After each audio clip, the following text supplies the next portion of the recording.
దేవుడు నిన్ను పరీక్షిస్తే నువ్వు ఆల్మోస్ట్ విరిగిపోయే వరకు తీసుకెళ్తే ఏమవుతుంది?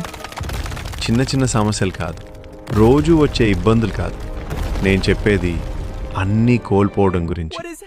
నీ మనసుకు శాంతి, నీ ప్లాన్స్, నీకు అత్యంత దగ్గర వాళ్ళు ఒక్కొక్కటిగా నీ నుంచి దూరమవుతుంటారు. బైబిల్లో జాబ్ కథ గుర్తుందా? అతను తన సంపదను, తన కుటుంబాన్ని, తన ఆరోగ్యాన్ని కూడా కోల్పోయాడు. అయినా పరీక్ష ఆగలేదు. ఎందుకంటే దేవుడు అతని సౌకర్యాన్ని కాదు, అతని విశ్వాసాన్ని పరీక్షిస్తున్నాడు. ఒక దశ వస్తుంది, బాధ అంత లోతుగా మారుతుంది.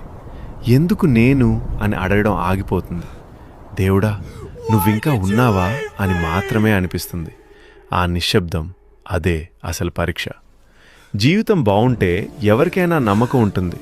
కానీ అన్నీ పోయిన తర్వాత కూడా నువ్వు విశ్వాసాన్ని ఎంచుకుంటే అప్పుడు పరలోకం చూస్తోంది. దేవుడు నిన్ను కూల్చడానికి పరీక్షించడు, నువ్వెవరో బయట పెట్టడానికి పరీక్షిస్తాడు. ఎందుకంటే అత్యంత బలమైన విశ్వాసం అత్యంత చీకటి క్షణాల్లోనే రూపుదిద్దుకుంటుంది.